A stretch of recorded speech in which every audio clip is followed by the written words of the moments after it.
और अभी reading, writing, listening बाकी है। देखते हैं कैसा होता है। और ये है daily. We have come near to UB City to have something। और बहुत भूख लगी है भाई।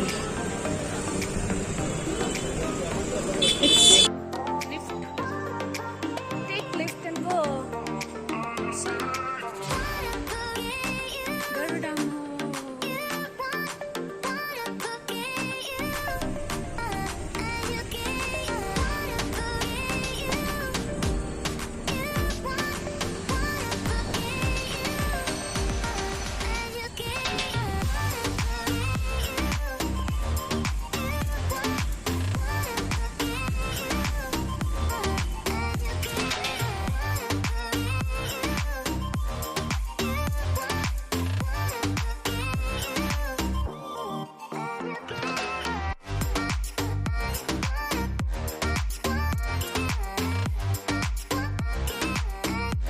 सो वेल गाइस, मैं आ चुकी हूँ घर पे और बहुत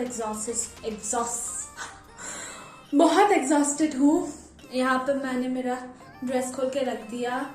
एक्चुअली अभी हो रहे हैं रात के 7:30 शायद। टाइम नहीं दिखा, रुको टाइम दिखने दो। हाँ, 7:12 बज रहे हैं शाम के। तो मैं क्या बोलने वाली थी, आज इस वीडियो का कुछ भी इंट्रोडक्शन कुछ भी नहीं है, बस जो गई थी आई थी वही मैंने दिखाया। एनीवेज, ये वीडियो बनाने का मकसद यही है कि आप लोगों को मेरा आईएलटीएस का एग्जाम जो मैंने दिया उसका एक्सपीरियंस बताओ। रुको मैं थोड़ा गेटअप मेरा थोड़ा चेंज कर लेती हूँ, आती हूँ। सो वेल, मैंने यहाँ पे ब्रेड किया था।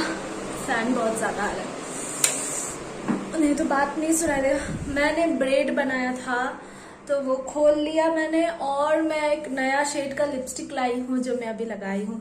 एनीवेज, बॉयज लोग अगर मेरा ये वीडियो देख रहे थे, आप लोग ये पोर्शन जो वो स्किप कर सकते हो।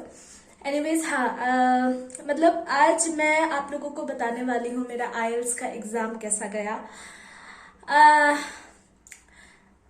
मैं बताती हूँ कि मैंने आईएलटीएस का एकेडमिक एग्जाम दिया है। ये क्या लिपस्टिक पूरा, आईएलटीएस एकेडमिक दिया है मैंने। एकेडमिक में क्या होता है, इवन जैसे कि लाइक जनरल में और एकेडमिक में क्या है कि सेम है। 4 मॉड्यूल्स का आपको एग्जाम देना होता है, speaking, reading, writing and listening. तो जनरल लोगों का तो ऑलमोस्ट स्पीकिंग भी सेम है, राइटिंग में शायद थोड़ा डिफरेंस है। मैं उतना डीप से नहीं गई, जितना मैंने सुना है। जब मुझे चाहिए होगा जनरल का तब मैं प्रिपेयर करूंगी, उसके बाद आप लोगों को बताऊंगी कुछ साल बाद। तो उसके बाद लिसनिंग सेम होता है, सेम रहता है। बस रीडिंग में क्या होता है, पैसेज का कुछ लाइक थर्ड वाला पैसेज, मतलब रीडिंग में 3 पैसेज होता है ना, तो जो पैसेज नंबर 3 होता है वो सेम होता है, बाकी के 2 पैसेज में कुछ चेंज है, ऐसा मैंने सुना। एकेडमिक एंड जनरल में वही डिफरेंस है। एनीवेज, ये मेरा फर्स्ट टाइम है आईएलटीएस लिखा मैंने। तो मैंने दिया कंप्यूटर बेस्ड एग्जामिनेशन, और आज का मेरा एक्सपीरियंस मैं बताती हूँ कि एग्जाम बोलूंगी तो उतना भी इजी नहीं बोलूंगी, मॉडरेट था। तो मैंने एग्जाम दिया बैंगलोर पे। एक्चुअली कंप्यूटर बेस का 2 ही है आईएलटीएस का, आईडीपी का आईएलटीएस सेंटर। उसमें से मैंने कस्तूरबा रोड जो है उस वाले में दिया, और उनका सर्विस बहुत नहीं बोलूंगी, सर्विस अच्छा है। पानी वानी मिलेगा, स्टेशनरी एंड ऑल एवरीथिंग अगर आपको चाहिए by side wise during exam लिखने के लिए वो भी देंगे। हाय मेरा हाथ दुख रहा है, तो वो भी आप लोगों को देंगे। और सच में यार बहुत दुख रहा है, फोन को थोड़ा इधर रखती हूँ। हाय, मेरे हाथ बहुत दुख रही थी। एनीवेज, मैं क्या बोल रही थी, हाँ, कस्तूरबा रोड में मैंने दिया। तो मेरा आईएलटीएस का एक्सपीरियंस बोले तो बहुत लाइक ठीक था। वो लोग पानी एंड ऑल एवरीथिंग देते हैं, बट एक ही चीज मुझे लगा कि लाइक इतना घंटा 3 से 4 घंटा वहां पे आपको रहना है, उसके बाद इतना देर तक भूखे, मतलब मैं वही सजेस्ट करूंगी कि मॉर्निंग आप लोग खा के जाइए, कुछ हद तक के लिए आपको हेल्पफुल होगा वो।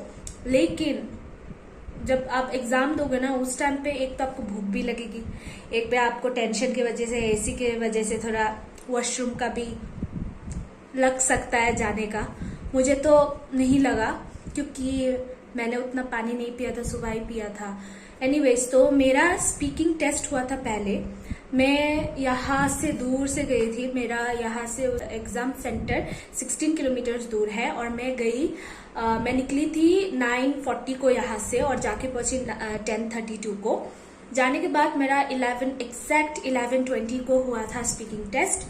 और स्पीकिंग टेस्ट से पहले थोड़ा सा वेरिफिकेशन होता है, आपका पासपोर्ट देखा जाता है, आपके पासपोर्ट में जो कुछ भी डिटेल है वो आपसे पूछा जाता है।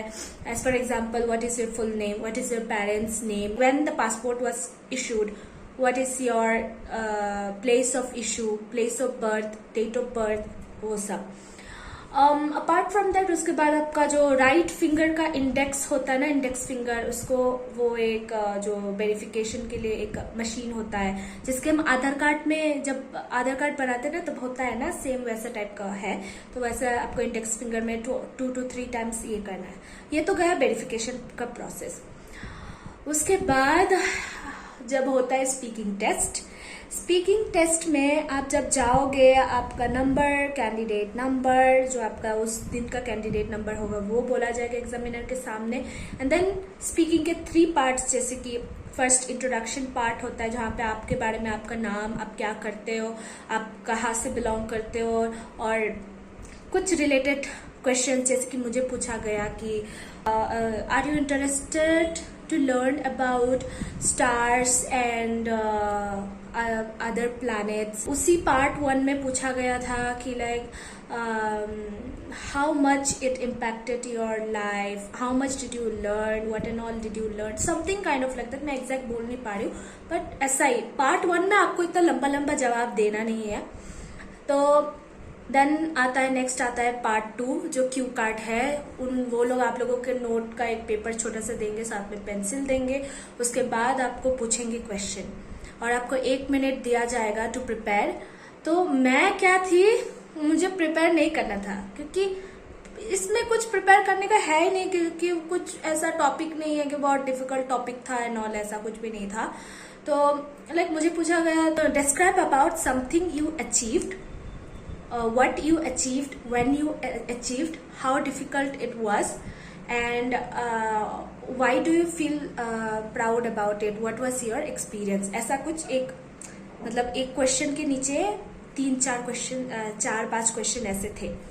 उसके बाद उसका मैंने थरोली आंसर दिया। आपको ना स्पीकिंग टेस्ट में जिन जिन लोगों को 9 बैंड स्कोर चाहिए, वो लोग तो ऑब्वियसली हाई वोकेबुलरी यूज करके हाई वर्ड्स वेरी कर सकते हो, बट मैं ऐसी नहीं हूँ। मैं इतना हाई वोकैबुलरी यूज करना नहीं, मैंने नॉर्मली सिंपल से जवाब दिया, साथ में थोड़ा expressive words, fantastic, very very difficult, hard, it was very enthusiastic, this kind of vocabulary you can use, or synonyms of some different words, वो सब मैंने यूज किए। देन थर्ड में आया, थर्ड में उन्होंने पूछा कि क्वेश्चन में पूछा कि जो सेकंड क्यू कार्ड होता है ना, उसी के नीचे ये रहता है उसी का ही फॉलो अप रहता है, ऐसा बोलते हैं ना। तो हाँ, फॉलो अप में ये पूछा गया मुझे कि यहाँ पे अचीवमेंट, हिंदी में बताती हूँ कि यहाँ पे अचीवमेंट्स के बारे में मैंने आपको पूछा, तो उस एक एम्प्लॉय को कैसे करके मतलब रिवॉर्ड दिया जा सकता है एम्प्लॉयर के द्वारा, वैसा पूछा गया मुझे।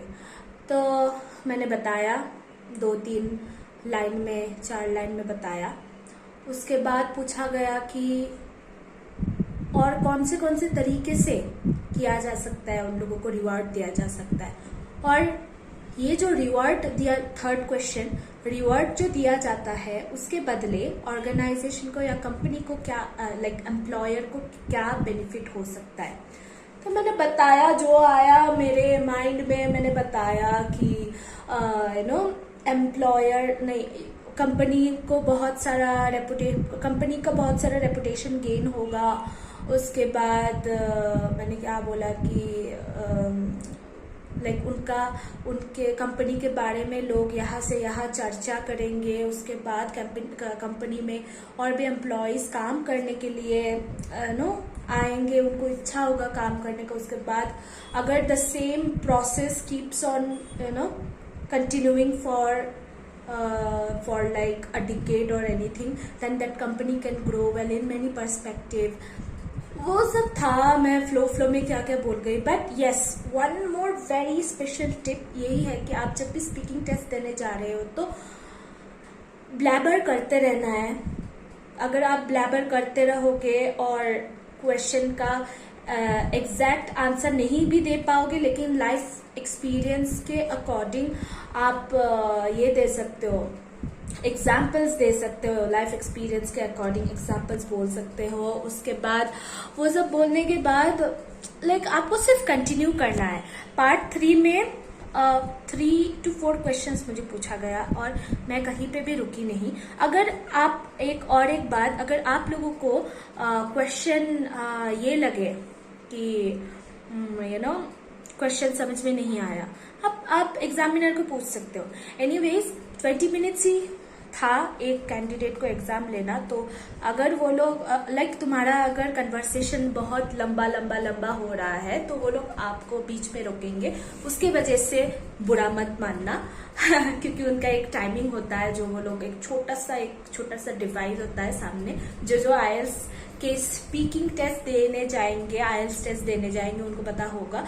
एक छोटा डिवाइस होता है, वहां पे वो लोग रिकॉर्ड करते हैं सब कुछ, उसके बाद रख देते हैं। उसमें आपको like kind of not that loud but moderately थोड़ा लाउड होना है, सो दैट एग्जामिनर भी आपका आंसर्स अच्छे से सुन पाए and what you are trying to convey that should also be clear to that examiner. And वो डिवाइस में भी ऑब्वियसली सुनना तो चाहिए, क्योंकि वो लोग रीचेक करते हैं बाद में। It will be recorded very nicely. And उसके बाद मुझे बोला गया कि ओके, मैं बोल रही थी लास्ट आंसर का, मैं जवाब दे रही, उसी बीच में उन्होंने, टाइम हो गया था ऑलरेडी, तो उसी बीच उन्होंने मुझे रोकने के बाद में बोला कि this is the end of your speaking test,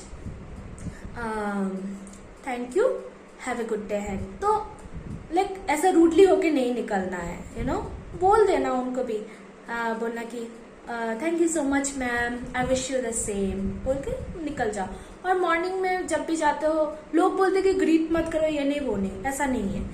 तुम जब जाओगे वो भी आपको गुड मॉर्निंग बोलेंगे, तो that time at least you can also greet her like this, greet her and से very good morning ma'am.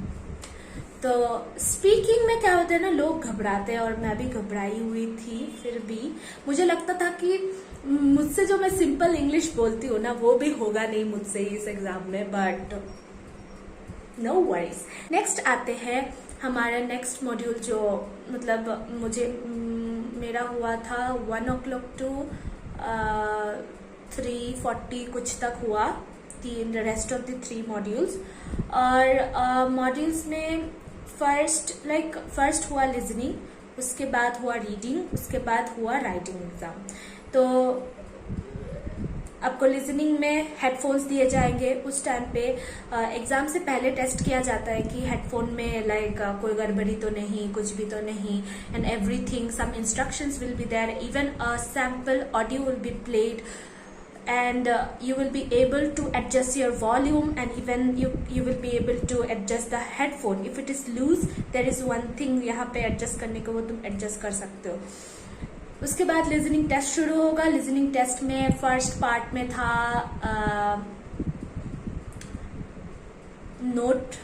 Note का जो आप फिलअप करते हो, नोट कंप्लीशन। देन पार्ट 1 में ही बाद में था multiple choice, short multiple choice. उसके बाद था मैप था। उसके बाद मैप के बाद था third was long multiple choice. उसके बाद था पार्ट फोर में जाके था kind of like sentence completion जो होता है।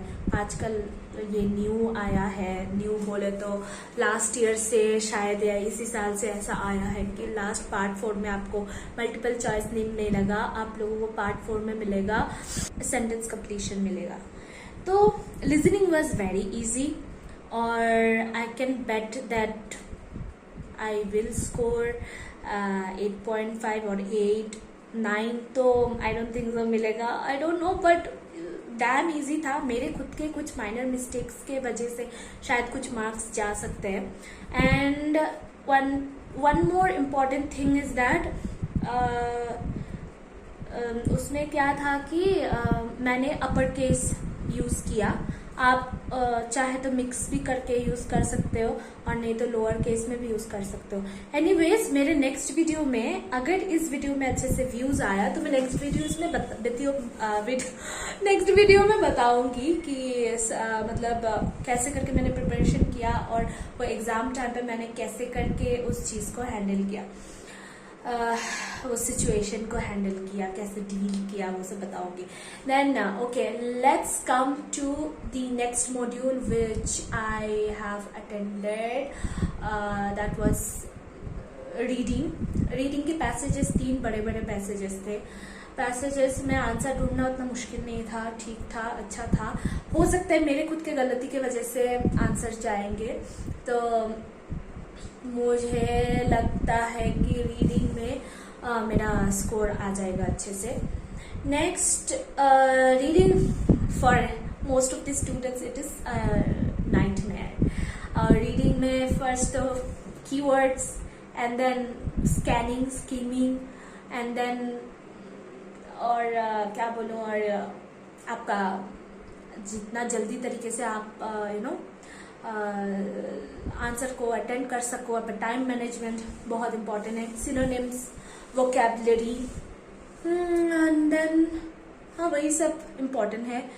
और उसके बाद लिखा था मैंने, उसके बाद लिखा writing exam. I can say that reading exam passage was easy and then passage तो इजी था ही, उसके साथ साथ मतलब well, the reading passage was all like easy, but maybe because of my own mistake I might lose few marks, but still I feel that 6.5 6 में तो 7 आ सकता है, I really don't know, let's hope। and then next module था writing में मुझे first task 1 में मिला था टेबल मिला था, नंबर 2 में मिला था मुझे okay, money should not be used in creating museum or town halls. It should be used for renovating the older buildings. To what extent do you agree or disagree? मुझे मतलब agree और disagree type का question मिला।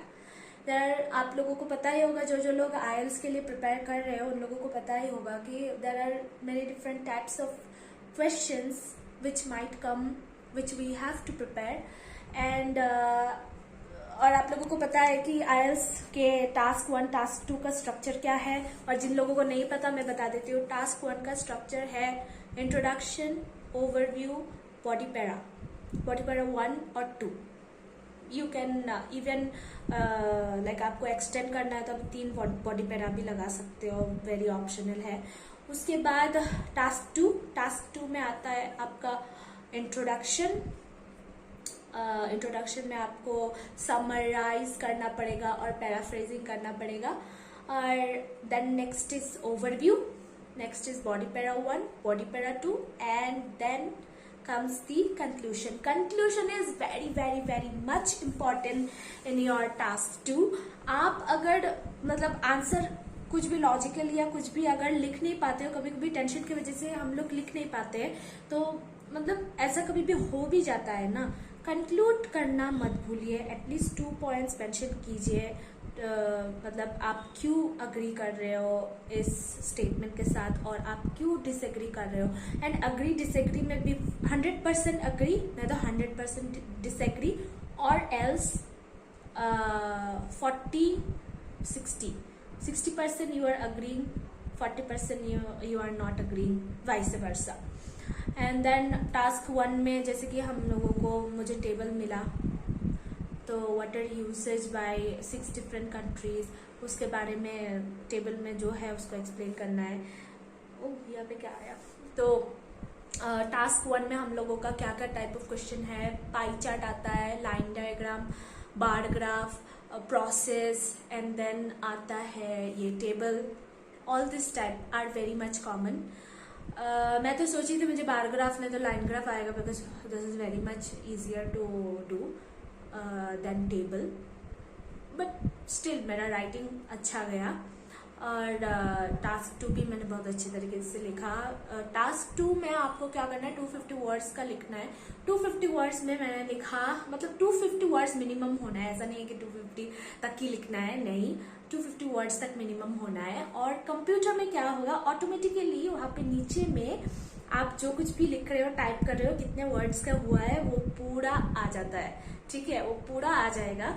और उसके बाद मेरा कितना था, मेरा था 327 वर्ड्स का मैंने लिखा। और टास्क 1 में मिनिमम 150 वर्ड्स का होना चाहिए, तो मेरा हुआ था 210 और 20 वर्ड्स का कुछ हुआ था। तो आई मेड श्योर, मतलब आप अगर ना कंक्लूड नहीं करोगे और ओवरव्यू नहीं दोगे, देन तो आपका तो मतलब जो एक 0.5 भी है ना, वो भी आपका कट जाएगा। वो जो 0.5 मिलने के लिए लोग तरसते हैं ना, वो भी आपका कट जाएगा। तो इसलिए please please please make sure for task 1 you include introduction, overview, body para 1, body para 2, and for the task 2 introduction, then body para 1, body para 2, conclude. Okay, ये चीज very very very very very important है इन IELTS examination. और आप लोगों को अगर ये video अच्छा लगा हो, मेरे जो एग्जाम एक्सपीरियंस के बारे में मैंने जो बताया अच्छा लगा हो, तो please comment down below next video में मैं क्या लाऊं IELTS के बारे में, क्योंकि मैंने IELTS एक्सपीरियंस किया है, मुझे पता है कि कैसे क्वेश्चन आए, माहौल कैसा था, how was the environment. Only I could, only I know what type of environment was there, and what was the exam pressure that moment. And I can say that among all these modules, speaking, listening are the easiest, and writing भी easy है अगर आप अच्छे से उसका structure और उसका जो आप आंसर करने का तरीका अगर आपको आता है, और if you know advance vocabulary, then you will like it is not that easy to get 9 band score in writing. I don't know, specially मैंने सुना है सब लोगों को, किसी को 7.5 नहीं तो 8 तक आया है, 9 तो मैंने बहुत रेयर सुना है। मिला होगा बहुत सारे अच्छे स्टूडेंट्स को जिनको अच्छा वोकैबुलरी आता है, तो उन लोगों के लिए वेरी एडवांटेज है, सो मच ऑफ एडवांटेज। तो मैं भी इन फ्यूचर मतलब ट्राई करूँगी कि मैं और भी एडवांस इंग्लिश सीख पाऊँ और खुद को और भी खुद के स्किल्स को और भी एनहेंस कर पाऊँ। सो I can say that yes, it was really a very good day, a new experience, and मैंने कभी सोचा भी नहीं था मैं IELTS and all लिखूंगी जिंदगी में। I don't know, when I was a child and even while when I was in school, there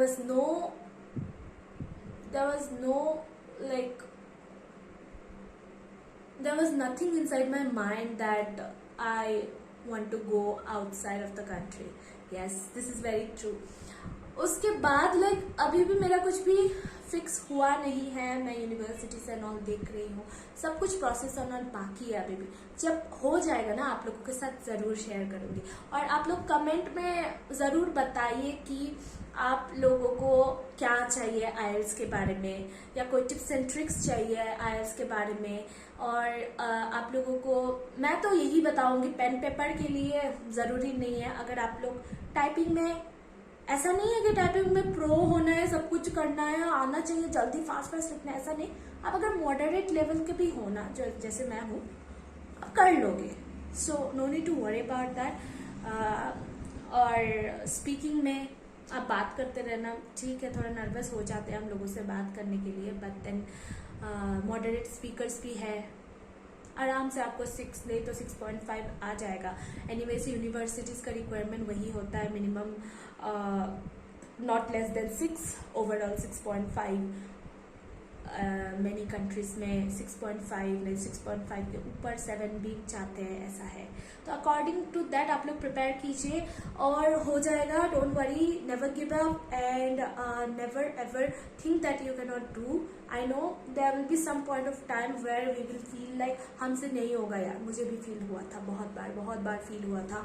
और please please please only take suggestions from the people who support you and helps you to gain a lot of knowledge, helps you to become stronger in where you are weak, and not just only talking about others, but please keep believe on yourself. आप भी कर सकते हो। और हाँ, IELTS was also a very what to say, IELTS का जो मतलब लोग तो बोलते हैं इजी है, ये है वो है, बट जो तैयारी करता है ना और उसके अंदर में इतनी जो टेंशन होती है ना, उसके बारे में कोई नहीं बता सकता है until and rather than that student who is preparing. So I just want to salute those जो लोग प्रिपेयर कर रहे हैं और जिन लोगों ने प्रिपेयर करके एग्जाम भी दे दिया है, अच्छा स्कोर लाए हैं, 9 बैंड स्कोर लाए हैं। मतलब लोग बोलते हैं कि इंग्लिश लैंग्वेज टेस्ट है, हाँ है, बट आप जो इतना जिंदगी भर का पढ़ाई करके आए हैं ना, उसके बाद ये जो बाहर जाने के लिए आपको एक इंग्लिश का टेस्ट देना पड़ता है, उसमें जो एक फटती है ना लोगों की मतलब क्या बताऊं यार। हम we are like in India, Indian education में जो कुछ भी होता है मैंने देखा, everything is like people over here, the education over here in India, it gives more pressure in writing, not in speaking. So especially in states like Tripura, or like during my generation, I can say during my time, as I was a student of a government school, government English medium school, so only few teachers used to communicate with us in English, but we used to study in English, but there was no fluent communication between the student and the lecturers. Like most of them used to speak in their native language. तो वो एक disadvantage है बच्चों के लिए जो बाहर जाके पढ़ाई करेंगे, उसके बाद अब्रॉड कंट्री जाएंगे, बिकॉज बहुत दिक्कत होती है यार। मुझे पता है मुझे कितनी दिक्कत हुई। मुझे एक टाइम तो ऐसा लगा था कि मुझसे नहीं होगा यार, मुझे क्या इंग्लिश नहीं आता है क्या, क्यों, आई डोंट नो, बिकॉज मैं मॉक टेस्ट देती थी ना स्पीकिंग का भी, तो वो सब में भी मुझे बहुत लाइक 5.5 नहीं तो ऐसा 6 ऐसा आता था। मैं रोई भी बहुत टाइम मॉक टेस्ट दे के, इवन मेरे कुछ फ्रेंड्स लोगों को बोल के कि मुझसे नहीं होगा है ना, तो उन्होंने मुझे बताया नहीं, तेरे पास पोटेंशियल है रुम्पा, तुझे बस थोड़ी सी पॉलिश की ज़रूरत है। सो देन तो क्या, मैं एकदम उठ के मैंने बस अपने आप को पुश किया। रफ एंड टफ सिचुएशन के टाइम पे भी खुद को पुश किया। लो फील हो रहा था, ठीक है, लेकिन लो फील के टाइम पे भी रोने का मन था, ठीक है, रो लेती थी। उसके बाद मैंने किया। अभी वेट करते हैं एग्ज़ाम रिजल्ट्स के लिए। रिजल्ट्स आएगा तो आप लोगों को बताऊंगी अच्छा आया कि बुरा आया, देखते हैं क्या होता है। Okay, fine. See you next time and thank you so much for watching and मेरे इतने बातों को झेलने के लिए thank you so much. And आप लोगों को मिलती हूँ मैं नेक्स्ट वीडियो में, और आप लोग ज़रूर कमेंट में बताइएगा कि comment down below that what you guys want to hear from me, and do you want to hear any kind of do you want me to suggest or tell you tips and tricks about or solve any reading questions? So if you really want that, then do let me know. आप लोगों को मैं help करना चाहूँगी बहुत. उसके बाद okay fine and thank you so much. Do not forget to like the button. Do not forget to subscribe to my channel if you are new. Do not forget to press the like button and share to your family, friends, and the student who is trying to write exam in the next few days or months. तो उन लोगों को मेरा ये thumbs up, all the best, you can do it. ऐसा नहीं कि एक बार देने के बाद में स्टॉप हो जाना है कि नहीं यार कितना पैसा है एग्जाम. हाँ, नाउ द पैसा का बात बोला तो अभी 16,250 रुपीज़ है IELTS एग्जाम लिखने के लिए. It has increase. पहले 15,500 कुछ था, उसके बाद 750 रुपीज़ इंक्रीज हो गया है इस साल आफ्टर फेब्रुवरी मंथ. फेब्रुवरी के अप्रैल कुछ है, मैं भूल गई. उसके बाद यस, अगर फेलियर हो रहा है, आपको फेल हो रहा है, रिक्वायर्ड बैंड स्कोर नहीं आ रहा है, यार थोड़ा बैठो, थोड़ा सा एक बैंड स्कोर नहीं तो 2 बैंड स्कोर के लिए अगर आप फेल हो रहे हो ना, उस चीज़ में पॉलिश करो खुद को कि नहीं इस बार तो मेरे को करना ही है. That spirit should be there within a person and never ever give up. Okay, thank you so much for watching this vlog, watching this video. Thank you so much for watching this video. I will meet you guys soon. Do not forget to comment, share and subscribe to my channel. Bye, take care.